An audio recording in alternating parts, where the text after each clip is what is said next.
Hello everyone, welcome back to our channel. तो आज हम लोग देखेंगे रेडॉक्स।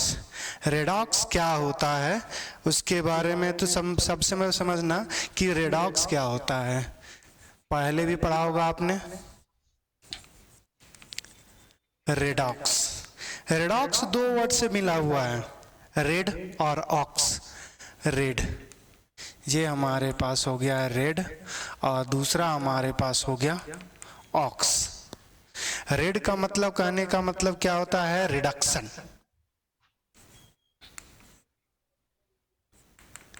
रिडक्शन। दूसरा हमारे पास ऑक्स का कहने का मतलब होता है ऑक्सीडेशन। अब यहाँ से ऑक्सीडेशन और रिडक्शन क्या होता है आपने पहले भी ये सो डिस्कस पढ़ा होगा, जिसमें सबसे पहला जो सिंपल फॉर्म पढ़ते हो कि अगर हमारे पास हाइड्रोजन का लॉस हो रहा है या ऑक्सीजन का हमारे पास एडिशन हो रहा है तो वो ऑक्सीडेशन होता है। और इसी का जस्ट उल्टा हमारे अगर हाइड्रोजन का लॉस हो रहा है और ऑक्सीजन ऐड हो रहा है तो ऑक्सीडेशन, और हाइड्रोजन का अगर एडिशन हो रहा है और ऑक्सीजन का लॉस तो हमारे पास रिडक्शंस बोलते हैं। तो इसी चीज़ को थोड़ा सा देखेंगे। पहले समझना रिडक्शंस क्या होता है। रिडक्शंस क्या होता है हमारे पास, यहाँ पे एक तो वही बात लिखेंगे जो हमारे पास हाइड्रोजन और ऑक्सीजन वाला कि addition of hydrogen, addition of hydrogen. दूसरा यहाँ पे हमारे पास रिमूवल ऑफ हाइड्रोजन, यहाँ पे removal of oxidation of oxygen. यहाँ पे हमारे पास क्या हो जाएगा? Addition of oxygen.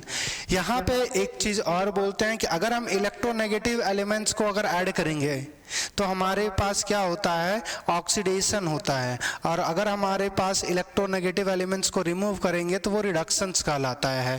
तो ये भी याद रखना, रिमूवल ऑफ इलेक्ट्रोनेगेटिव एटम। दूसरा हमारे पास एडिशन ऑफ इलेक्ट्रोनेगेटिव एटम। अब एक चीज़ और थोड़ा समझना, एक लाइन और बोला जाता है जिसमें हमारे पास आता है कि loss of electrons is called oxidation और loss of gain of electrons called reduction. Gain of इसमें आ जाएगा रिडक्शंस में, गेन ऑफ इलेक्ट्रॉन। दूसरा हमारे पास लॉस ऑफ इलेक्ट्रॉन। और एक और आएगा लॉस और गेन के बेसिस पे एक और नंबर डिसाइड किया जाता है जिसको बोलते हैं ऑक्सीडेशन नंबर। क्या होता है देखेंगे, फिलहाल अभी समझना। हमारे पास decrease in oxidation number, decrease in oxidation number reductions बोलेंगे, और इंक्रीज इन ऑक्सीडेशन नंबर हमारे पास ऑक्सीडेशन कहते हैं। अब हमारे पास यहाँ से समझना ऑक्सीडेशन नंबर है क्या। एक्चुअली में ऑक्सीडेशन नंबर क्या होता है कि इमेजिनरी नंबर होता है। एक इमेजिनरी नंबर होता है जब मॉलिक्यूल्स कंपाउंड्स, इमेजिनरी चार्ज बोलते हैं।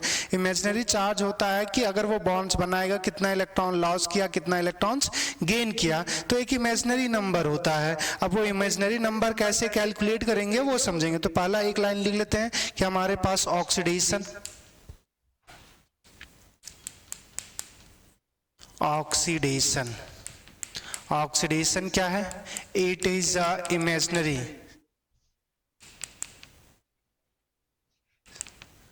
imaginary charge present on an atom during the bond formation,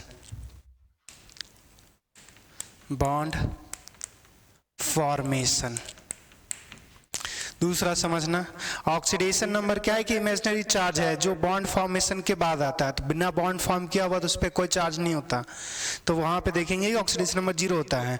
दूसरा अब हमारे पास क्या है कि हमारे पास ऑक्सीडेशन नंबर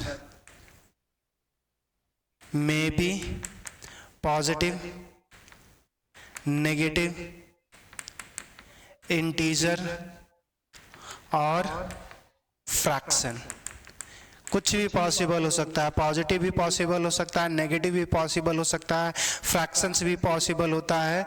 ये क्या हमारे पास एक्चुअली में क्या होता है कि ये एक एवरेज होता है, एक ये एवरेज होगा किसी एटम पे, हमारे पास अगर एक से ज़्यादा एटम है तो एवरेज होता है ऑक्सीडेशन स्टेट का।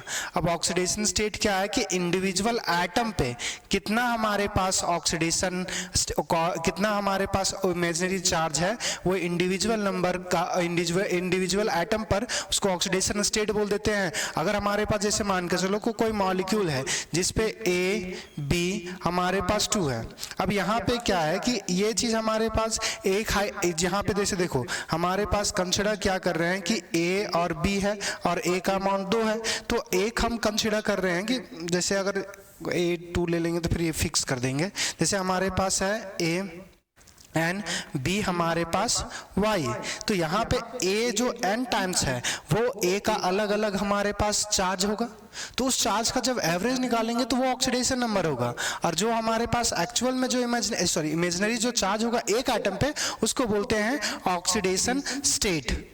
तो दोनों में कोई फर्क नहीं है, कभी कभी तुम ऑक्सीडेशन नंबर को ऑक्सीडेशन स्टेट भी लिख सकते हो, बस उसमें केस में क्या है कि एक ही एटम प्रेजेंट होना चाहिए, तो एक एटम के लिए ऑक्सीडेशन नंबर और ऑक्सीडेशन स्टेट सेम होता है। दूसरा, अच्छा यहाँ पे ऑक्सीडेशन नंबर हो गया हमारे पास। अब यहाँ से देखेंगे कि ऑक्सीडेशन नंबर को कैलकुलेट कैसे करेंगे, ऑक्सीडेशन नंबर को कैलकुलेट कैसे करेंगे वो चीज समझेंगे। तो ऑक्सीडेशन नंबर को कैलकुलेट करने के लिए कुछ पता होना चाहिए, कुछ पॉइंट्स पता होना चाहिए, वो पहले हम लोग समझेंगे। तो सबसे पहला लिख कर हम लोग पढ़ने जा रहे हैं कैलकुलेशन, कैलकुलेशन ऑफ ऑक्सीडेशन।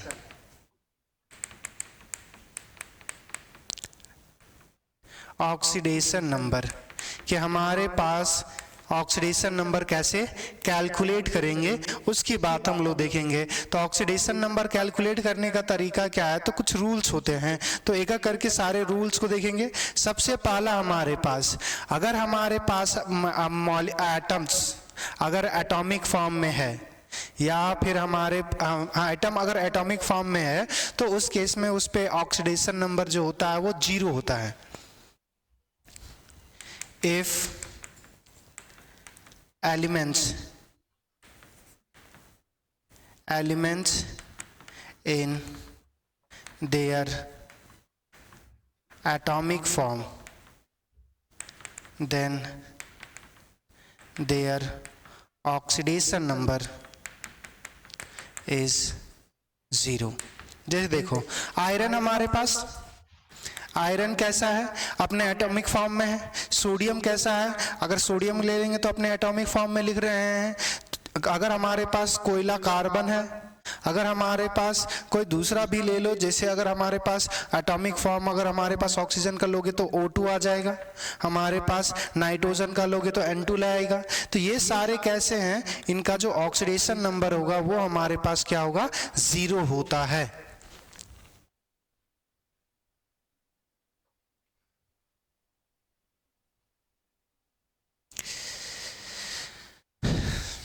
दूसरा हमारे पास एटॉमिक, अच्छा यहाँ पे एक और चीज छोड़ना, एटॉमिक स्टेट और एलिमेंटल फॉर्म दोनों लिख लेना। If elements in their atomic और एलिमेंटल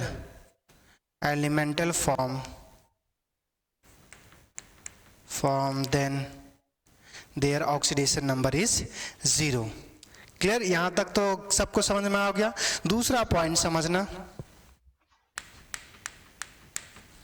दूसरा पॉइंट हमारे पास क्या होगा कि अगर एलिमेंट्स का एलोटॉपिक फॉर्म है, all allotopic form of elements have their oxidation number is 0। अगर वो एलिमेंटल फॉर्म में एग्जिस्ट कर रहा है तब। Oxidation number of allotropic form of element is also 0। जैसे अगर हमारे पास H2 लिख रहे हो, H2 लिख रहे हो, D2 लिख रहे हो, हमारे पास T2 लिख रहे हो, अगर ये हाइड्रोजन के आइसोटॉप्स, हाइड्रोजन, ड्यूटेरियम, ट्राइटियम, अगर ये हमारे पास क्या है, डायटोमिक फॉर्म है, एलिमेंटल फॉर्म है, तो ये एक दूसरे के क्या है, आइसोटोपिक फॉर्म, तो इन सब का भी ऑक्सीडेशन नंबर हमारे पास क्या होगा, 0 होगा। नाइट्रोजन देखना, नाइट्रोजन, अब देखो अगर हमारे पास नाइट्रोजन जो है वो अगर हमारे पास एक दोनों N2 है, एक का हमारे पास जो मास होगा वो 14 होगा और एक का हमारे पास दूसरा सेम हमारे पास 14 ले लो और एक 15 ले लो, तो अगर दोनों का हमारे पास सेम ही अगर आ जाए, 14 और 15 दो एटम्स ले लेना, तो अगर इस केस में अगर हमारे पास सेम आ जाए तो फिर कोई मतलब ही नहीं है।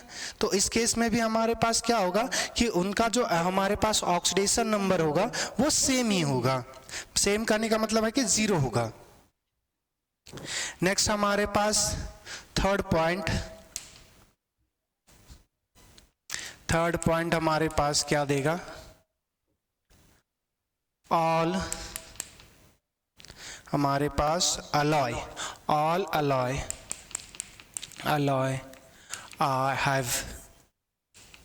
have 0 oxidation number. जितने भी अलॉय होते हैं, अलॉय क्या होता है, मिक्सिंग ऑफ एलिमेंट्स या मेटल्स। तो हमारे पास जब मिक्सिंग करते हैं तो उसमें बॉन्ड थोड़ी बना रहा है, और जब बॉन्ड नहीं बना रहा है तो उसको वो अपना एलिमेंटल फॉर्म में ही है एक्चुअली में। तो अगर हमने बोला कि सोडियम अमलगम है हमारे पास या जिंक अमलगम है हमारे पास, तो ये जो अलॉय है वो आपस में बॉन्ड नहीं बनाते, तो यहाँ पे इसका भी ऑक्सीडेशन नंबर 0, इसका भी ऑक्सीडेशन नंबर 0, जिंक का भी ऑक्सीडेशन नंबर 0, मरकरी का भी ऑक्सीडेशन नंबर 0, कुछ भी ले लो, किसी का भी अलॉय ले लो, तो हमारे पास ऑक्सीडेशन नंबर जो होगा वो 0 होगा। नेक्स्ट हमारे पास पॉइंट नंबर 4 पे आते हैं। 4 क्या बोलता है कि हाइड्रोजन का जो ऑक्सीडेशन नंबर होगा ना वो हमारे पास क्या होगा कि +1 होगा। कब होगा, जब वो नॉन मेटल से कनेक्टेड होगा, और -1 कब होगा, जब हमारे पास मेटल से कनेक्टेड होगा। Hydrogen have +1 and -1 oxidation number when it bonded with non-metal and metal respectively। हमारे पास ये याद रखना कि हमारे पास ऑक्सीडेशन नंबर जो होगा वो हमारे पास हाइड्रोजन का +1 मेटल नॉन मेटल के साथ और -1 जो होगा वो मेटल के साथ होता है। जैसे इस चीज़ को थोड़ा सा समझना, जैसे अगर हमारे पास यहाँ से समझना कि H2O लिखा हुआ है, दूसरा लिखा हुआ है हमारे पास NaH लिखा हुआ है, तो यहाँ पे हमारे पास क्या होगा कि हमारे पास हाइड्रोजन ऑक्सीजन से कनेक्ट है, तो ये इस पे +1 चार्ज होगा, तो 2 प्लस है तो इस पे 2 माइनस आ जाएगा। अभी कैसे करें समझना, फिलहाल अभी यहाँ पे इतना ही रखो कि हमारे पास अगर हाइड्रोजन कनेक्टेड है नॉन मेटल से तो +1 होगा, अगर हमारे पास मेटल से कनेक्टेड है तो -1 होगा। और इसी तरह हम ले सकते हैं कि MgH2 का हम भी कंसिडर कर सकते हैं, तो हमारे पास हाइड्रोजन पे क्या चार्ज होगा, -1, क्योंकि ये मेटल से कनेक्टेड है। दूसरा हमारे पास कंसिडर क्या करते हैं ना, मेटल लॉस ऑफ इलेक्ट्रॉन करेगा तो हाइड्रोजन गेन ऑफ इलेक्ट्रॉन करेगा, और इस केस में क्या होता है कि नॉन मेटल हमारे पास गेन ऑफ इलेक्ट्रॉन करेगा तो हाइड्रोजन डोनेट करने का काम कर सकता है।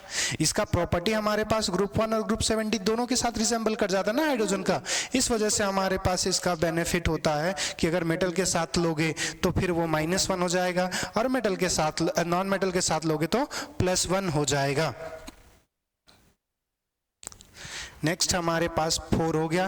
Point number 5, oxidation number of mono atomic ion is equal to charge present on the atom। कि अगर कोई इंडिविजुअल एक सिंगल आयन है और उस सिंगल आयन पे जितना हमारे पास चार्ज होता है, अगर एक इंडिविजुअल आयन है और उस आयन पे जितना चार्ज होगा वही उसका ऑक्सीडेशन नंबर होता है। जैसे देखो, अगर हम सोडियम कंसीडर करेंगे तो सोडियम पे +1 लिख दिए तो इसका जो ऑक्सीडेशन नंबर होगा वो हमारे पास +1 होगा। अगर ऑक्सीजन पे 2- लिखा हुआ है तो इस ऑक्सीजन का जो ऑक्सीडेशन नंबर होगा -2 होगा।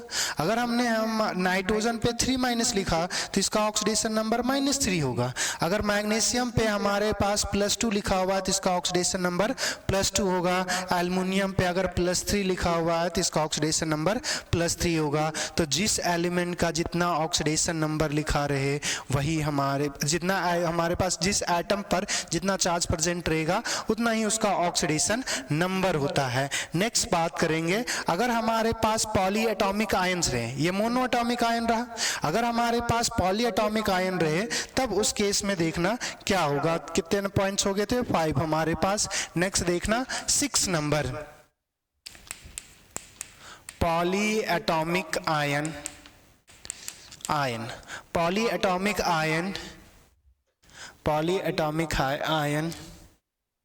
have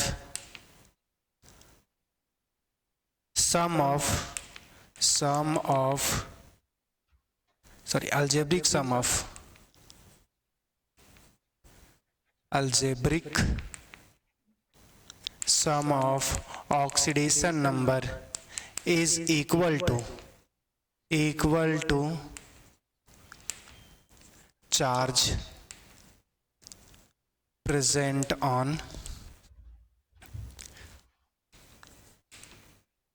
on ion. देखो यहां से समझना कि हमारे पास क्या बोल रहा है कि हमारे पास मॉलिक्यूल्स होगा, पॉलीएटॉमिक आयन्स होगा। जैसे अगर हम बात करते हैं CO3 पर 2-, ये हमारे पास पॉलीएटॉमिक आयन है, 4 एटम्स का हमारे पास आयन है। और इस एटम के आयन्स में हमारे पास क्या बोल रहा है कि अगर हम कार्बन का ऑक्सीडेशन नंबर हम C कंसिडर कर लेते हैं, कार्बन का ऑक्सीडेशन C कंसिडर करते हैं, C times of X, oxidation number X consider कर रहे हैं। उसके बाद हमारे पास या फिर एक ही एटम है तो X आ गया। ऑक्सीजन का जो ऑक्सीडेशन स्टेट हम कंसिडर कर रहे हैं वो हमारे पास कंसिडर कर रहे हैं Y। तो Y कितने टाइम्स है? ये ऑक्सीजन है कितने टाइम्स? 3। तो ये हम डायरेक्ट लिख सकते हैं 3 × Y। अब ये जब दोनों का सम करेंगे तो यहाँ पे ये जो नंबर होगा जितना चार्ज आया है उसके बराबर होगा। सेम ही देखो कंसिडर करो SO4 पर 2-। तो अगर हमारे पास सल्फर का ऑक्सीडेशन नंबर हमारे पास S ही ले लेते हैं तो S प्लस ऑक्सीजन 4 है तो ये ऑक्सीजन का ऑक्सीडेशन स्टेट, इन दोनों को अगर जब हम मल्टीप्लाई करके ऐड करेंगे तो ये किसके बराबर होगा? -2 के बराबर होगा। तो जितने भी हमारे पास सिंपल सा होगा, जितना भी हमारे पास जितने एटम्स होंगे उनके ऑक्सीडेशन नंबर को सम करेंगे और हमारे पास जो होगा वो जितना आयंस प्रेजेंट होगा उसके बराबर होगा। नेक्स्ट पॉइंट हमारे पास है 6 हो गया। 7th point, in case of neutral molecule,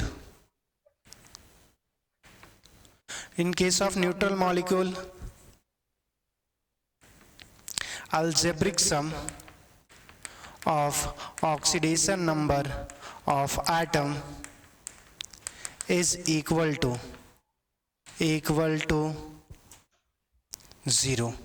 अगर हमारे पास मॉलिक्यूल्स ही न्यूट्रल है, अगर मॉलिक्यूल्स हमारे पास न्यूट्रल है तो जितना भी ऑक्सीडेशन नंबर का सम होगा ना वो सारा 0 हो जाएगा। जैसे यहाँ से कंसीडर करना कि अगर हमारे पास HCl है तो अभी हमें थोड़ा मोड़ा तो आइडिया है कि H पे जो होगा वो पॉजिटिव होगा क्योंकि नॉन मेटल से कनेक्ट है। अगर ये पॉजिटिव पर होगा तो ओवरऑल कोई चार्ज नहीं है। तो अगर हम HCl कंसीडर कर रहे हैं अगर हम HCl कंसिडर कर रहे हैं तो हम मान सकते हैं हाइड्रोजन का ऑक्सीडेशन नंबर H ही कंसिडर कर लेते हैं, प्लस हमारे पास ऑक्सीजन क्लोरीन का ऑक्सीडेशन नंबर हमारे पास Cl। अब इसका जो सम करेंगे वो किसके बराबर होगा? 0। अब हाइड्रोजन का पता है मेटल के साथ कनेक्ट है तो ये हमारे पास +1 होगा, plus Cl is equals to 0। तो क्लोरीन का ऑक्सीडेशन नंबर क्या आ गया? -1। तो अगर हमें पता करना होता है ना किसी का ऑक्सीडेशन नंबर क्या होगा, वो हम पता कर सकते हैं। दूसरा, अगर हमारे पास कोई दूसरा मॉलिक्यूल्स कंसिडर कर लो, जैसे अगर हमारे पास H2SO4 होता है, अगर H2SO4 है तो इस केस में हमारे पास क्या होगा कि हाइड्रोजन का ऑक्सीडेशन नंबर, अब हाइड्रोजन 2 है तो 2 टाइम्स मल्टीप्लाई हो जाएगा, प्लस सल्फर 1 है तो सल्फर का oxidation number plus 4 times of oxidation number of oxygen, ये कितना दे देगा? 0 दे देगा। क्या इतनी बातें क्लियर हो गई? चलिए, इतनी बातें क्लियर हो गई तो अभी हम लोग आगे हम लोग क्या देखने वाले हैं कि किसी मेटल्स का हमारे पास ऑक्सीडेशन नंबर कैसे निकाल सकते हैं। अब देखो, एक तो हमने बता लिया कि मॉलिक्यूल्स का, एक छोटा सा देखना हमारे पास ऑक्सीजन का ऑक्सीडेशन नंबर, उसके बाद थोड़ा सा हम लोग जाएंगे पीरियोडिक टेबल पे। तो कितने पॉइंट्स हमारे पास हो गए हैं? 7। अब हमारे पास जो आएगा वो 8 आएगा। 8 पॉइंट क्या है? Oxidation number of oxygen depends upon how it's bonded. हमारे पास ऑक्सीडेशन नंबर जो ऑक्सीजन का होता है ना, वो हमेशा फिक्स नहीं होता। कहने का मतलब क्या होता है कि उसका हमारे पास ऑक्सीजन का जो ऑक्सीडेशन नंबर होगा वेरिएबल होगा। वो किस तरह ऑक्सीजन, अगर ऑक्सीजन किस तरह अवेलेबल है या बॉन्डेड है, उस पर डिपेंड कर जाता है। तो अगर हमारे पास ऑक्सीडेशन नंबर की बात करेंगे या ऑक्सीजन की बात करें, ऑक्सीजन की अगर हम बात करें तो ऑक्सीजन देखना कैसे कैसे प्रेजेंट हो सकता है। एक होगा हमारे पास नॉर्मल ऑक्साइड के फॉर्म में प्रेजेंट हो, नॉर्मल ऑक्साइड। तो एक ऑक्सीजन पे जो एक्चुअली में चार्ज होता है वो 2- होता है। जैसे अगर हम बात करेंगे H2O, तो इस केस में हमारे पास क्या है कि एक ऑक्सीजन पे होता है -2 चार्ज। तो यहां से देख सकते हो हाइड्रोजन पे 1 पॉजिटिव होगा। हाइड्रोजन पे अगर हमारे पास 1 पॉजिटिव होगा तो 2 हाइड्रोजन है तो 2 पॉजिटिव, तो ऑक्सीजन पे कितना आएगा? 2 नेगेटिव। हमारे पास दूसरा अगर हम कंसिडर करें N2O, तो यहां पे हमारे पास क्या होता है कि ऑक्सीजन पे 2- चार्ज होगा। हमारे पास या कोई भी दूसरा ऑक्साइड से ले लो जिसमें हमारे पास नॉर्मल ऑक्सीजन जो रहेगा वो उसके फॉर्म में होगा। तो उसमें केस में जैसे अगर हम कंसिडर कर ले, वाइट ही कलर चूज कर लेते हैं, हमारे पास Na2O, तो ये सोडियम ऑक्साइड है। तो इस केस में हमारे पास अगर यूज करेंगे तो ऑक्सीजन क्या है, ये -2 के फॉर्म में है। यहाँ पे हमारे पास सोडियम पे 1 प्लस होता है, अगर 2 सोडियम प्रेजेंट है तो 2 प्लस होगा। दूसरा है कि ऑक्सीजन जो होगा वो परऑक्साइड के प्रेजेंस में भी हो सकता है। परऑक्साइड के फॉर्म में होता है, तो एक्चुअली में परऑक्साइड में हमारे पास 2 ऑक्सीजन होता है और 2 ऑक्सीजन पे एक्चुअली में हमारे पास 2 नेगेटिव होता है। तो ऑक्सीजन एक्चुअली में ये इस तरह दिखेगा और इस पे -1 होगा और इस पे -1 होता है। इसको बोलते हैं परऑक्साइड। जैसे अगर हम बात करते हैं H2O2 की, अगर हम बात करें H2O2 का तो इसका स्ट्रक्चर्स क्या होता है? HOOH। अब इसी को बोलते हैं परऑक्सी लिंकेज। तो अगर परऑक्साइड है तो हमारे पास इस 2 ऑक्सीजन पे क्या था? 2 नेगेटिव, तो एक पे हमारे पास कितना नेगेटिव हुआ? 1। तो ये हमारे पास इस पे -1 होता है, -1 होगा। तो इसी चीज 2 माइनस है तो 2 हाइड्रोजन हमारे पास क्या है? +1 फॉर्म में है। इसी तरह दूसरा भी ले सकते हो। अगर हमारे पास यहाँ पे जो आएगा हमारे पास Na2O2, तो ये हमारे पास सोडियम परऑक्साइड हो गया। अब तीसरा फॉर्म जो है वो हमारे पास होता है परऑक्साइड के बाद सुपर ऑक्साइड। सुपर ऑक्साइड क्या होता है कि दो ऑक्सीजन पे एक्चुअली में हमारे पास एक ही माइनस होता है, और एक ही माइनस होता है तो इसमें हमारे पास क्या होता है कि दो ऑक्सीजन हमारे पास एक ही मॉलिक्यूल से बॉन्डेड होते हैं।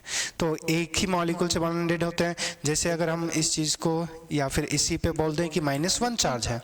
अब देखो यहाँ से हमारे पास NaO2, अब देखना सोडियम पे जो चार्ज होता है वो हमारे पास कितना है, +1, और यहाँ पे ऑक्सीजन पे कितना चार्ज है, हमारे पास दो ऑक्सीजन पे जो चार्ज होगा वो -1 होगा, तो एक ऑक्सीजन पे कितना चार्ज होगा, हमारे पास +½ होता है। तो यहाँ पे जो हमारे पास ऑक्सीडेशन नंबर आएगा सुपर ऑक्साइड में वो आता 1 पर -½ और इस केस में ऑक्सीडेशन नंबर जो आएगा वो कितना आएगा, -1, और नॉर्मल ऑक्साइड में जो ऑक्सीडेशन नंबर आएगा वो हमारे पास -2। और इसी का एक और अगर एग्जांपल करना चाहोगे तो KO2 पोटासियम सुपर ऑक्साइड, इसमें भी पोटासियम +1 में है, ऑक्सीजन जो होगा वो -½ में है, तो एक ऑक्सीजन पे -½ दो ऑक्सीजन पे -1, तो इस पे +1, ओवरऑल मॉलिक्यूल्स न्यूट्रल हो गया। तीसरा देखना हमारे पास एक और होता है जिसको बोलते हैं ओजोनाइड।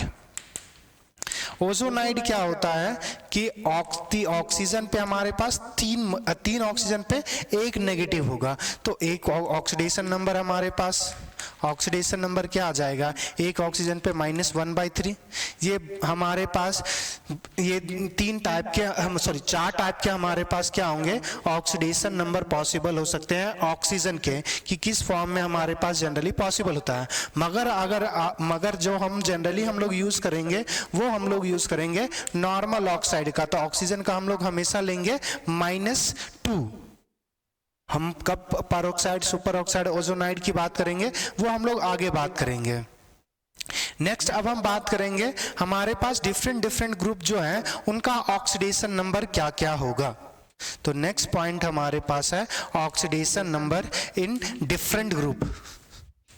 ऑक्सीडेशन नंबर ऑफ, हमारे पास आई थिंक ये 9 पॉइंट होगा, ऑक्सीडेशन नंबर ऑफ डिफरेंट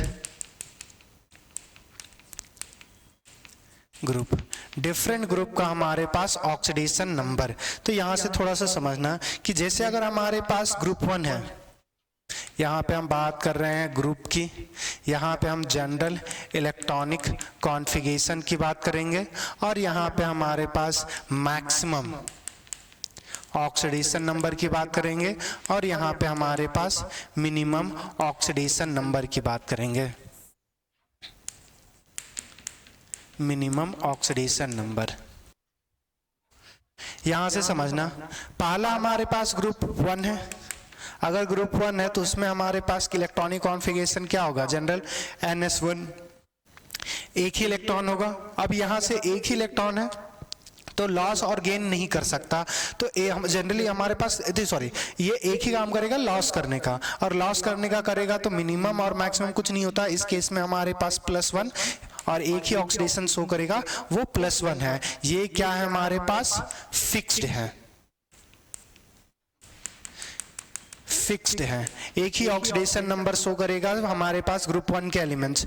दूसरा हमारे पास ग्रुप 2 के एलिमेंट्स, इसमें होता है NS2, तो इसमें भी हमारे पास क्या होगा 2, ये क्या है, फिक्स्ड है, ये भी 2 क्या है हमारे पास, फिक्स्ड है। नेक्स्ट अब हमारे पास बात करेंगे हमारे पास ग्रुप, ये कौन सा हो गया हमारे पास, S ब्लॉक। नेक्स्ट अब हम 3 पर आ जाए, 3 पर नहीं आएंगे, हमारे पास P ब्लॉक की बात करेंगे तो डायरेक्ट ग्रुप 13 से हमारे पास स्टार्ट होगा, जिसमें क्या हो जाता है NS2NP1। अब यहाँ से क्या होता है कि ये हमारे पास मेटल्स हैं, यहाँ से नॉन मेटल में हमारे पास लॉस और गेन करने की दोनों की कैपेसिटी होती है। तो अगर हमारे पास ऑक्टेट कंप्लीट करना है तो कितने इलेक्ट्रॉन से, इसमें 3, तो 5 इलेक्ट्रॉन एक्सेप्ट कर सकता है, 3 लॉस कर सकता है।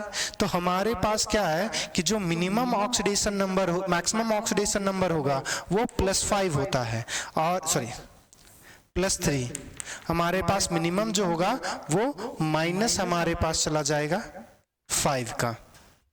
इसमें देखना कि जैसे अगर हमारे पास बात करेंगे तो टोटल कितने हैं, 3 इलेक्ट्रॉन, 8 कंप्लीट करने के लिए कितना चाहिए, 5।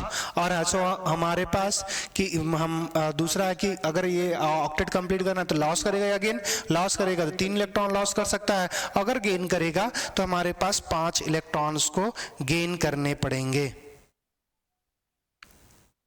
नेक्स्ट अब हमारे पास ग्रुप 14 की अगर बात करें तो ग्रुप 14 में क्या हो जाएगा, NS2 NP हमारे पास 2। तो अब यहाँ से अगर हम इसमें बात करेंगे तो यहाँ पे ऑक्टेट कंप्लीट करने के लिए कितना इलेक्ट्रॉन चाहिए, 4, और 4 गेन करेगा या 4 लॉस करेगा। तो अगर 4 लॉस करेगा तो हमारे पास मैक्सिमम बन जाएगा, अगर 4 गेन करेगा तो मिनिमम बन जाएगा। नेक्स्ट है हमारे पास ग्रुप 15, इसमें क्या आ जाएगा, NS2 NP3 आएगा। टोटल हमारे पास कितने हैं, 5 इलेक्ट्रॉन, तो 5 इलेक्ट्रॉन लॉस करेगा तो +5 ऑक्सीडेशन नंबर, अगर उसमें ऐसा 3 गेन किया तो 8 हो जाएगा, तो -3 मिनिमम आ जाएगा। नेक्स्ट है ग्रुप 16, तो इसमें हमारे पास क्या आ जाएगा, NS2 NP हमारे पास क्या आ जाएगा, 4, तो यहाँ पे 4 और 2 6, तो +6 मैक्सिमम जा सकता है, और 2 इलेक्ट्रॉन एक्सेप्ट करेगा तब भी ऑक्टेट कंप्लीट कर सकता है। नेक्स्ट है ग्रुप 17 में हमारे पास क्या होगा, NS2 NP5, तो इसमें हमारे पास 5 2 7, तो टोटल 7 इलेक्ट्रॉन्स, और कंप्लीट करने के लिए गेन कितना करेगा, 1 इलेक्ट्रॉन्स। तो ये हमारे पास कौन से ब्लॉक का हो गया, ये हमारे पास P ब्लॉक का हो गया। नेक्स्ट अब हमारे पास समझेंगे कि D ब्लॉक का, हमारे पास D ब्लॉक का हमारे पास सीधा समझना कि D ब्लॉक का जो ऑक्सीडेशन नंबर निकालते हैं वो थोड़ा सा डिफरेंट है। D ब्लॉक यहाँ पे अगर हम मैक्सिमम की बात, अगर हम मिनिमम की बात करेंगे, पहले मिनिमम ऑक्सीडेशन नंबर की बात करेंगे तो वो क्या होता है वो थोड़ा सा समझना। इसमें number of electron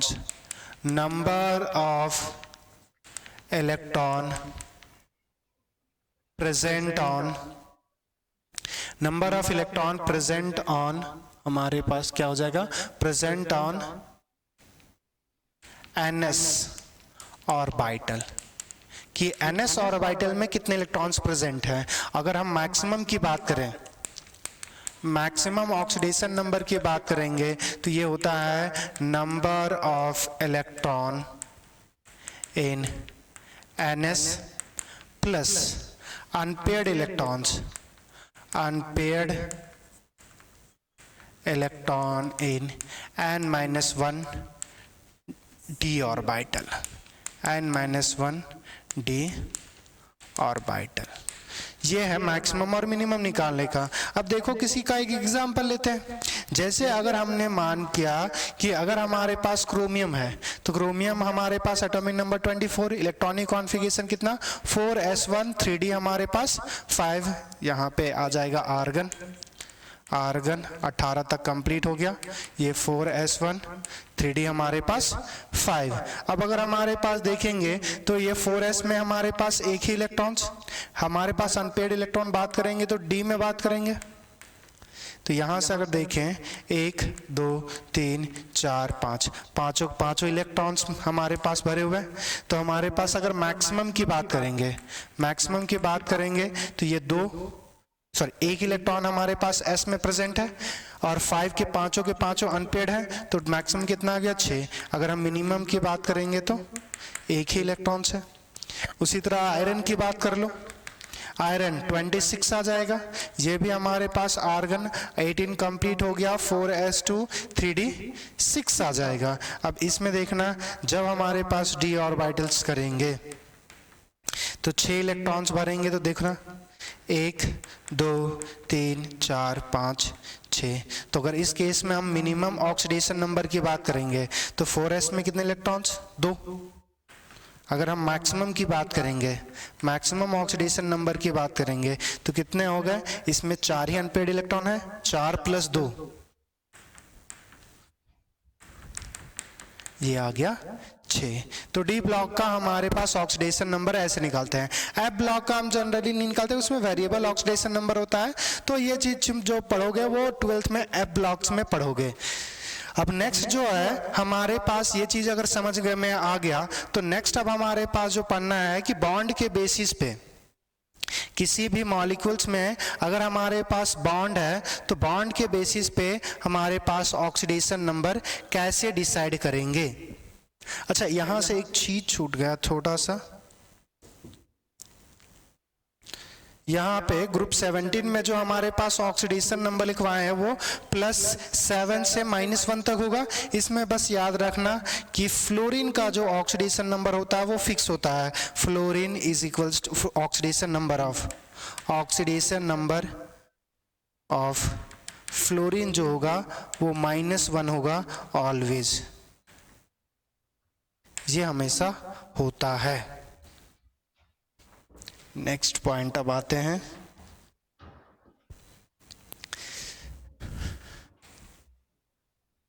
calculation of oxidation number on the basis of bond, कि बॉन्ड के बेसिस पे हमारे पास ऑक्सीडेशन नंबर कैसे कैलकुलेट करेंगे। तो सबसे पहला हमारे पास जो आएगा वो है कोवैलेंट बॉन्ड। तो सबसे पहला देखेंगे कोवैलेंट बॉन्ड में हमारे पास कैसे पॉसिबल हो सकता है। अब जो कोवैलेंट बॉन्ड बनेगा वो हमारे पास दो चीज हो सकता है कि एक तो हमारे पास इलेक्ट्रोनेगेटिव एलिमेंट्स जिसमें इलेक्ट्रोनेगेटिव डिफरेंस हमारे पास ना हो, और एक हो जिसमें हमारे पास इलेक्ट्रोनेगेटिव डिफरेंस हो। तो एक दो कंडीशन ले रहे हैं। पहला कंडीशन क्या है कि जो एटम्स के बीच, जैसे अगर हम मान रहे हैं कि ए और बी के बीच हमारे पास ए और बी के बीच बॉन्ड है, ए और ए के बीच बॉन्ड है, बी और बी के बॉन्ड बीच है। अब ये हमारे पास सिंगल बॉन्ड भी हो सकता है, डबल बॉन्ड भी हो सकता है और ट्रिपल बॉन्ड भी हो सकता है।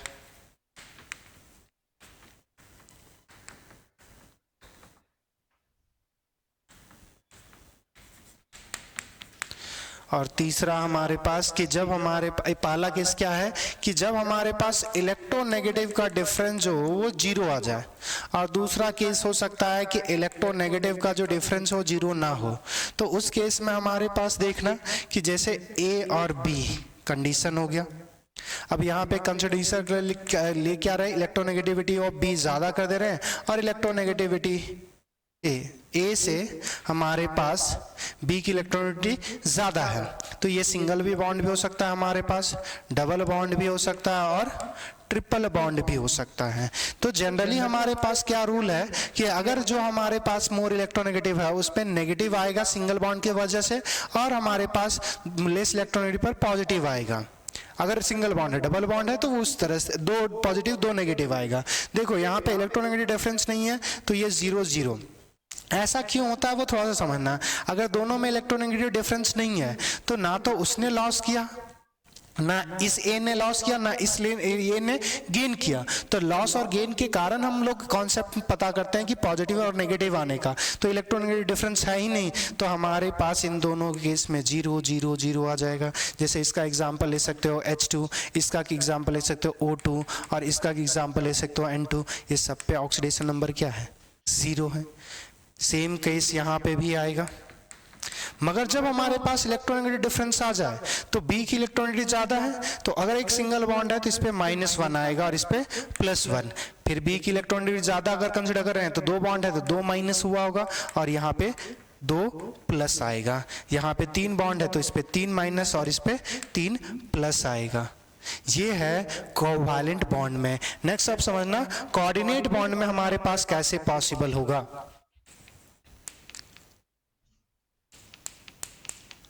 कोऑर्डिनेट बॉन्ड को एक और नाम से देते हैं डेटिव बॉन्ड।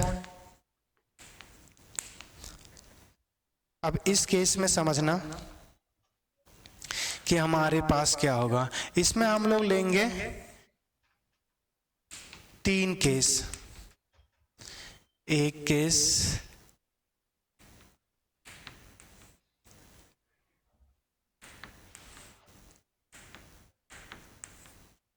दूसरा और ये तीसरा। चलो क्या क्या है वो समझना।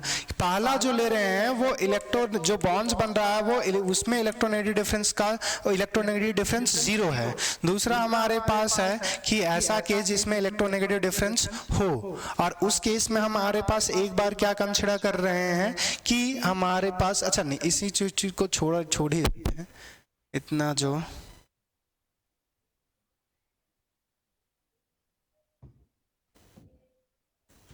इस चीज़ को हटा देते हैं, इजी कर देते हैं। इतना ज़्यादा अगर रूल बनाएंगे तो फिर प्रॉब्लम होगा।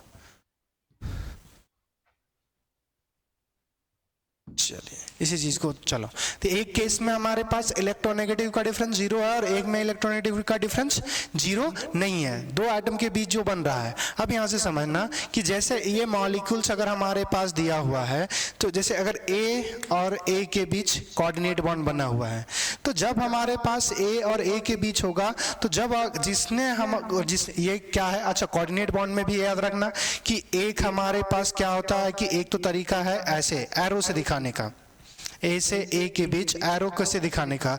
दूसरा है कि एक ने लॉस ऑफ इलेक्ट्रॉन्स जिसने डोनेट किया है। कोऑर्डिनेट बॉन्ड कब बनता है, जब दोनों के दोनों इलेक्ट्रॉन्स किसी एक एटम ने दिया होगा बॉन्ड्स बनाने के लिए।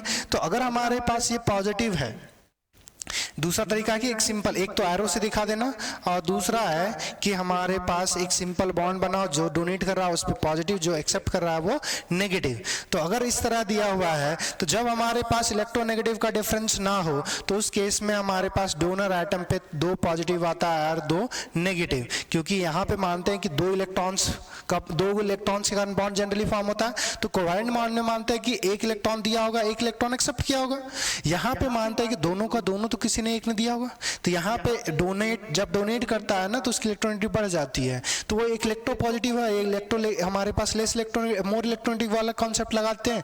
तो अगर से इलेक्ट्रोनेगेटिव डिफरेंस नहीं है, तो जो डोनर है उस पर पॉजिटिव और जो एक्सेप्टर है उस पर नेगेटिव आएगा। दूसरा केस समझना कि यहाँ पे 2 केस पॉसिबल है, कि जैसे मान के चलते हैं कि एक केस में हमारे पास केस तो ये लेते हैं कि इलेक्ट्रोनेगेटिविटी ऑफ ए ये ज्यादा है इलेक्ट्रोनेगेटिविटी ऑफ बी। तो एक कंडीशन क्या हो सकता है, ए से हमारे पास बी बॉन्ड बन सकता है और दूसरा बी टू ए फॉर्म हो सकता है। अब इस चीज में थोड़ा देखना, इस केस में ए कैसा है, ये मोर इलेक्ट्रोनेगेटिव किसको इलेक्ट्रॉन दे रहा है, लेस इलेक्ट्रोनेगेटिव को। इस केस में हमारे पास ये क्या है, हमारे पास लेस इलेक्ट्रोनेगेटिव इलेक्ट्रॉन किसको दे रहा है, मोर इलेक्ट्रोनेगेटिव को।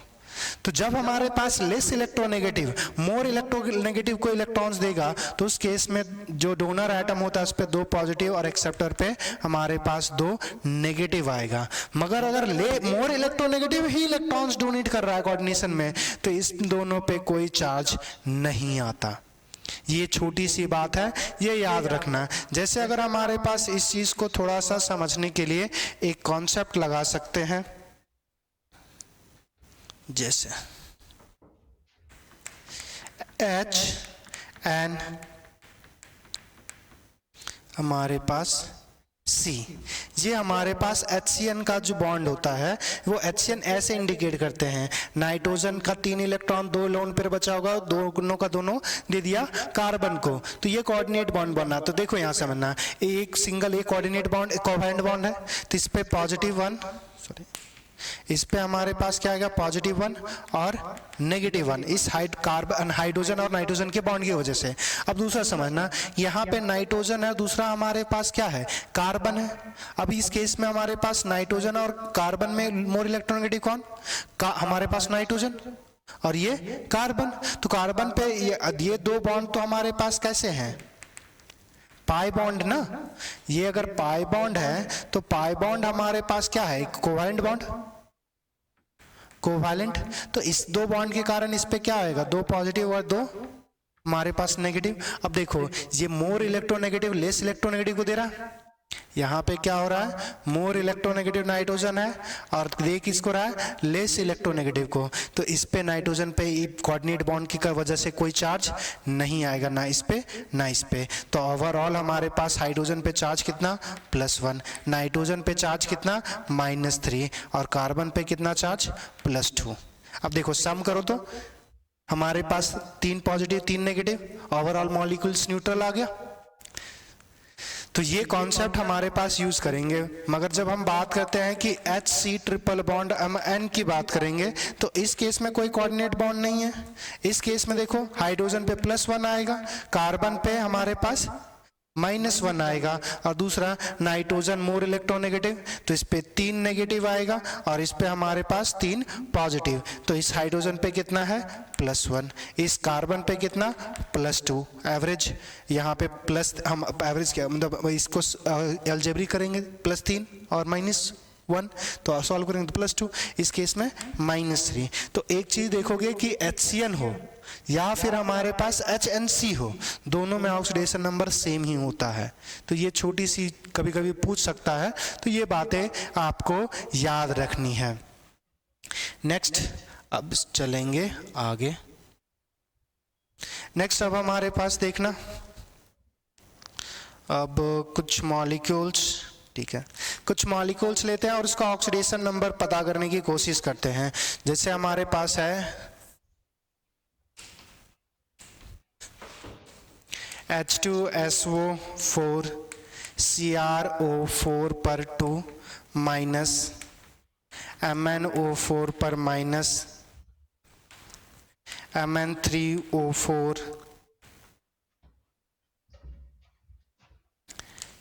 Lithium aluminium hydride Fe3O4 CaH2 FeO N2O N2O5 NO2।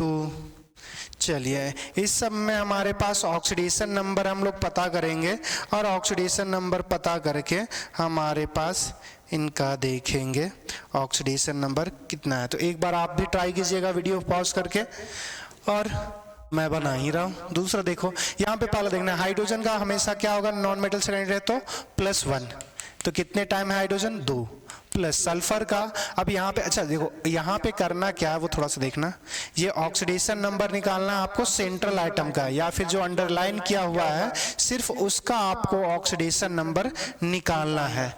तो देखना है यहाँ से, यहाँ पे हमारे पास सल्फर का निकालना है तो हाइड्रोजन का 2 आ जाएगा, दो हाइड्रोजन का 2 आ जाएगा, सल्फर का हमारे पास नहीं पता, x का कर सकते हैं। ऑक्सीजन हमने बोला था कि हमेशा जनरली क्या लेंगे, हमारे पास -2, तो ये -2 कितने ऑक्सीजन है 4, सबका सम करेंगे तो ये 0। अब यहाँ से देखो ये +2 -8, 2 + x -8 = 0, तो x -6 = 0, तो x बराबर क्या आ जाएगा +6, तो सल्फर पे जो चार्ज है वो +6 है।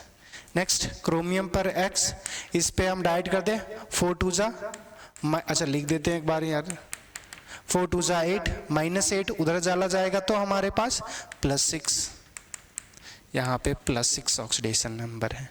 यहाँ पे 4 दूना 8, x -8 = -1, x बराबर हमारे पास जो आएगा वो +7। इसमें बात करेंगे यहाँ पे क्या आएगा 3x, मैग्नीज का x कंसिडर कर लिया, 3 मैग्नीशियम में 3x, प्लस हमारे पास 4 2 जा -8 आ जाएगा = 0, इस पे कोई चार्ज नहीं है, तो अब हमारे पास -8 उधर चला जाएगा तो +8, 3 से डिवाइड करोगे तो क्या आ जाएगा 8/3। यहाँ से देखो लिथियम पे, लिथियम बताए थे ग्रुप 1 का एलिमेंट्स हमेशा ऑक्सीडेशन नंबर फिक्स +1, तो ये 1, प्लस हमारे पास एल्युमिनियम X हो सकता है, प्लस हाइड्रोजन है तो हाइड्रोजन किससे कनेक्ट है, मेटल से, मेटल से कनेक्ट है तो ये क्या हो जाएगा -4 = 0, तो x -3 = 0, तो x = क्या आ गया +3। नेक्स्ट देखना 4 दूना हमारे पास कितना हो जाएगा 8, डायरेक्ट लिख दें 8/3। यहाँ पे बात करो मेटल हाइड्रोजन से कनेक्ट है, सॉरी हाइड्रोजन मेटल से कनेक्टेड है तो हाइड्रोजन का ऑक्सीडेशन नंबर -1, तो 2 हाइड्रोजन है तो यहाँ पे क्या आ जाएगा x -2 = 0, तो x बराबर आ जाएगा +2। और ऐसे भी हमारे पास कैल्शियम का ऑक्सीडेशन नंबर तो वेरिएबल है ही नहीं, वो तो फिक्स है। यहाँ पे देखो ऑक्सीजन -2 तो ये +2 +2 -2। यहाँ पे बात करेंगे 2 दूना 4, यहाँ पे x माइनस 2 इंटू हमारे पास 2 इज इक्वल 0, तो x बराबर क्या आ जाएगा +4। यहाँ पे बात करोगे तो ये 2x माइनस 10 इज इक्वल 0, तो x बराबर क्या आ जाएगा 5, यहाँ पे +5। यहाँ पे बात करेंगे तो ये 2x is equal to 2x minus 2 is equal to 0, तो x इज इक्वल टू क्या आ जाएगा हमारे पास +1। तो ये हमारे पास है अलग अलग ऑक्सीडेशन नंबर निकालना। अब यहां से हमारे पास एक छोटा सा और कुछ देखें, चलो कोई नहीं है। अब हमारे पास आगे बढ़ते हैं और इसके क्वेश्चंस देखते हैं। ऑक्सीडेशन नंबर के क्वेश्चंस देखो, सबसे पहला हमारे पास क्वेश्चन दे दिया हुआ है, ये मॉलिक्यूल दिया हुआ है H2SXO6। हमारे पास SX है और X का वैल्यू 3 4 5 3 to 5 है, मतलब 3 4 5 पॉसिबल है। आपको सल्फर का ऑक्सीडेशन स्टेट पूछा है। देखिए एक चीज थोड़ा देखना, ऑक्सीडेशन स्टेट और ऑक्सीडेशन नंबर में हमने डिफरेंस बताया था। ऑक्सीडेशन नंबर क्या होता है, एवरेज होता है। ऑक्सीडेशन स्टेट एक इंडिविजुअल का है। तो सबसे पहला देखो यहाँ पे अलग अलग मॉलिक्यूल्स पॉसिबल होगा। H2 पहला तो S का वैल्यू अगर 3 रखोगे तो H2S3O6 होगा। एक हमारे पास होगा H2S, हमारे पास कितना आ गया S4O6। दूसरा हमारे पास है H2S5O6। अब यहाँ से देखो इनका स्ट्रक्चर्स अगर बना लेंगे तो हमारे पास आंसर आ जाएगा। थोड़ा सा देखना, अब देखो यहाँ पे जो हमारे पास इसका स्ट्रक्चर्स होता है वो कुछ ऐसा होता है, सल्फर सल्फर सल्फर, ये तीनों डायरेक्टली बॉन्डेड होगा। और टर्मिनल जो होता है वो हमारे पास इन पे 3 ऑक्सीजन लगा होगा, यहाँ पे H, यहाँ पे H। इसके स्ट्रक्चर्स की बात करेंगे तो फिर से चारों के चारों सल्फर क्या होता है, आपस में अटैच होगा और टर्मिनल वाले पे 3 ऑक्सीजन होगा और एक बॉन्ड जो होगा वो OH आ जाएगा। इसमें भी सेम होगा, हमारे पास 5 सल्फर का डायरेक्टली बॉन्डेड होगा और टर्मिनल वाले पर 3 हमारे पास OH। अब यहाँ से देखना, हमारे पास पूछा था कि सल्फर का ऑक्सीडेशन नंबर क्या क्या पॉसिबल हो सकता है। अब यहाँ से समझना, इस केस में हमारे पास अगर सल्फर का ऑक्सीडेशन नंबर की हम बात करेंगे तो थोड़ा सा समझना। यहाँ पे देखो ऑक्सीजन है और सल्फर है, मोर इलेक्ट्रोनेगेटिव कौन, सल्फर, सॉरी ऑक्सीजन, तो इस पे -1 आएगा और इस पे +1, यहाँ पे -2 और यहाँ पे +2, -2 और ये +2। अब दूसरा समझना कि ये जो हमारे पास है, अब यहाँ से थोड़ा सा समझना कि ये आगे सल्फर सल्फर के बीच जो बॉन्ड होगा उसमें हमारे पास ऑक्सीडेशन नंबर क्या होगा, इस सल्फर सल्फर के कारण कोई हमारे पास इलेक्ट्रॉनिक डिफरेंस नहीं है, ये 0 0, तो इस पे ओवरऑल कितना आया +5। यहाँ पे भी वही सेम काम करोगे तो यहाँ पे भी क्या आएगा +5 और यहाँ पे 0। इसमें भी हमारे पास वही काम करेंगे तो यहाँ पे +5, इन पे जाएगा 0, यहाँ पे हमारे पास +5, यहाँ पे हमारे पास +5, वही सेम काम करो। ऑक्सीजन पे -1 +1, यहाँ पे -2 +2 -2 +2, सल्फर सल्फर में कोई इलेक्ट्रॉनिक डिफरेंस नहीं, तो यहाँ पे हमारे पास 2 आ रहा है, एक का +5 और बीच वाले का ऑक्सीडेशन नंबर 0, तो हमारे पास ऑप्शन नंबर C 0 और 5 पॉसिबल होगा। नेक्स्ट क्वेश्चंस पे आना, थोड़ा देखना, हमारे पास क्या दिया हुआ है, JEE मेंस 2021 का दिया हुआ ऑक्सीडेशन स्टेट ऑफ फास्फोरस। देखो यहाँ से ये मॉलिक्यूल्स क्या लिखा हुआ है, H4P2O7, दूसरा यहाँ पे हमारे पास H डायरेक्ट सॉल्व करते जाते हैं ना, यहाँ से देखो ये 4 हाइड्रोजन का 4 हो जाएगा plus 2x -7 2 14 is equals to 0। अब देखो 14 में हमारे पास -14 + 4 10 बचेगा, तो x का वैल्यू हम लिख सकते हैं डायरेक्ट +5, तो इस केस में इसका +5 आएगा। दूसरा इस केस में देखना 4 + 2x - 10 इज इक्वल्स टू 0, तो यहाँ से अगर करेंगे तो हमारे पास कितना बचेगा -6, -6 को 2 से डिवाइड करोगे तो x का वैल्यू कितना आएगा +3। नेक्स्ट यहाँ से देखना, हमारे पास ये कितना आ जाएगा 4 + 2x - 6 2 12 इज इक्वल 0, तो यहाँ पे कितना बचेगा 8, तो 2 से डिवाइड करोगे तो कितना बचेगा 4। अब यहाँ से करने बोला क्या था, हमारे पास 5 3 4 ऑप्शन नंबर सी। चलिए अब आगे बढ़िए। नेक्स्ट क्वेश्चन देखिए, identify the process in which change in oxidation state is 5, कि किस केस में हमारे पास ऑक्सीडेशन नंबर का जो चेंज हो रहा है वो 5 हो रहा है। तो यहां से देखना, हमारे पास ऑक्सीडेशन नंबर निकाल लो। यहाँ पे पहला जो लिखा हुआ है, अगर पता ना चल रहा हो तो पहला है Cr2O7 पर 2- यहाँ पे जा रहा है 2Cr3+। अब इस केस में देखना हमारे पास क्या है, 7 दूना 14, 14 में 2 चला गया तो हमारे पास बचेगा 12, 12 को 2 से डिवाइड करोगे तो 6 आ जाएगा। यहाँ पे देखो ये 6 से हमारे पास कितने का चेंज आ रहा है, 6 से 3 का, तो हमारे पास यहाँ पे तो 3 का चेंज है। दूसरा देखना हमारे पास क्या है, MnO4 माइनस ये जा रहा है Mn+2 से, तो यहाँ पे 4 दूना 8, 8 में यहाँ से अगर x -8 इज इक्वल्स टू -1 हो जाएगा, तो x बराबर करोगे तो कितना आएगा +7। ये मोनो एटॉमिक आयन है तो इस पे जितना चार्ज है 7 और 2 में डिफरेंस निकालोगे कितने का आ गया +5, तो +5 का ही तो निकालना था। यहाँ पे दूसरा देखोगे यहाँ पे कितना आ जाएगा, यहाँ पे तुम्हारे पास आ जाएगा +6, +6 में 3, ये 3 का डिफरेंस आ जाएगा। यहाँ पे निकालोगे तो कार्बन का 3 आएगा और यहाँ पे 4, तो यहाँ पे 1 का डिफरेंस आएगा। तो इतनी छोटी सी बात है। नेक्स्ट क्वेश्चन देखना, ऑक्सीडेशन नंबर ऑफ नाइट्रोजन, अलग अलग मॉलिक्यूल दिया हुआ है, उसको ऑक्सीडेशन नंबर को डिक्रीजिंग ऑर्डर में आपको अरेंज करना है। तो ऑक्सीडेशन नंबर निकालो, देखो NO पर, तो यहाँ पे नाइट्रोजन का कितना है +2, यहाँ पे 2 दूना 4, तो ये +4 हो जाएगा।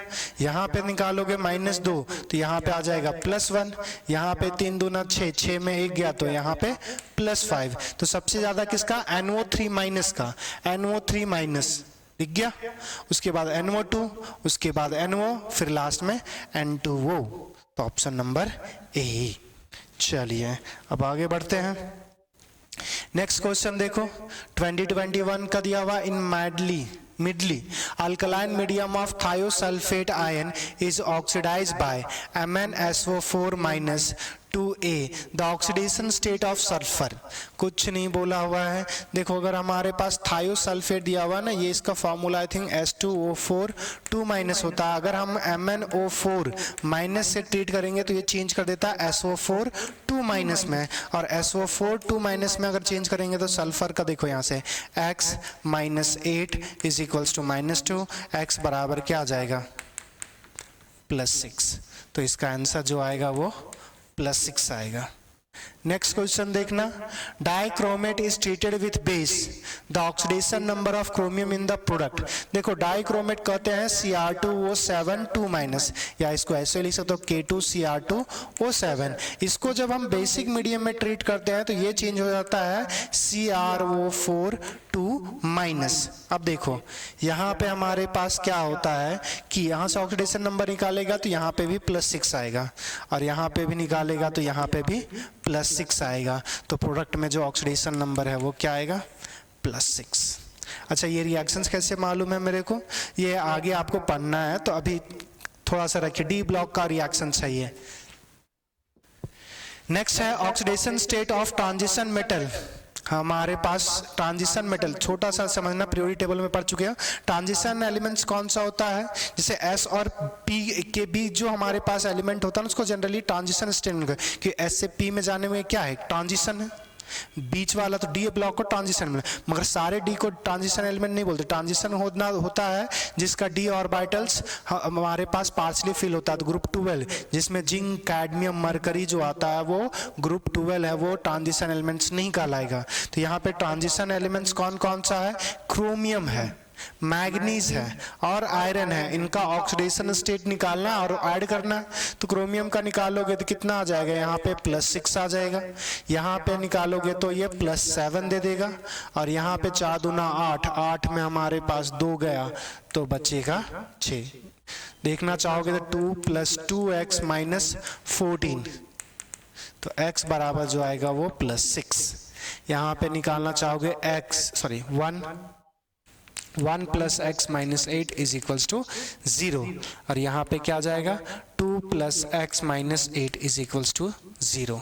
तो कितना कितना आ गया, 6 7 6 7 13 हमारे पास हो गया, 13 और 6 19, ये हमारे पास आंसर। चलिए अब आगे देखिएगा। नेक्स्ट देखो ऑक्सीडेशन नंबर ऑफ पोटासियम इन, देखो पोटासियम का बात किया हुआ है, ये कौन सा है, ग्रुप 1 का एलिमेंट्स। ग्रुप 1 का हमारे पास +1 फिक्स्ड ऑक्सीडेशन स्टेट होता है, ऑक्सीडेशन नंबर होगा।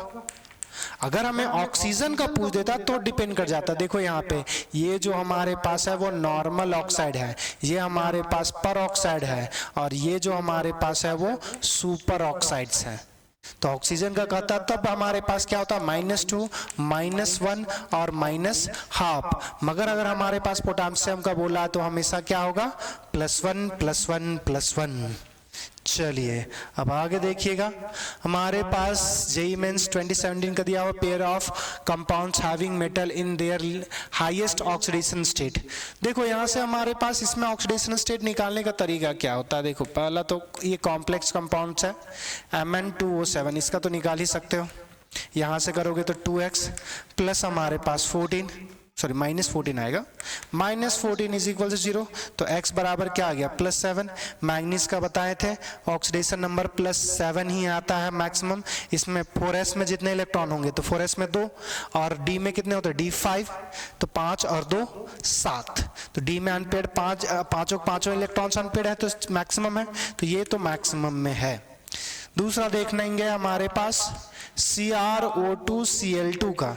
अब इस केस में देखना हमारे पास CrX -4 -2 इज इक्वल्स टू 0।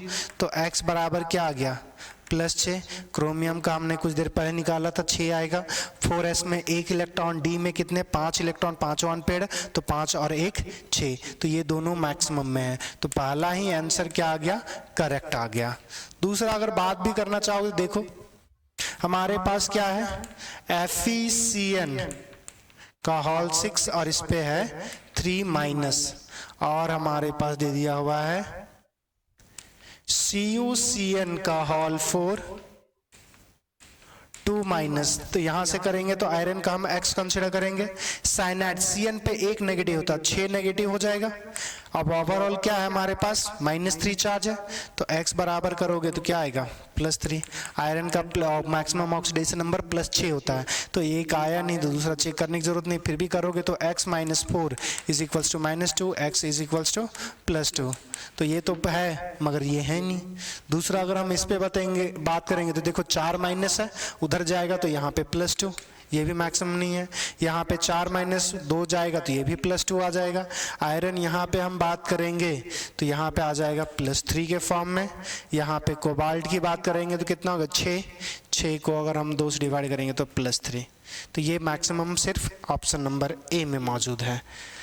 तो यहाँ तक हमारे पास रहता है। नेक्स्ट वीडियो में हम लोग आगे पढ़ेंगे। Thank you everyone.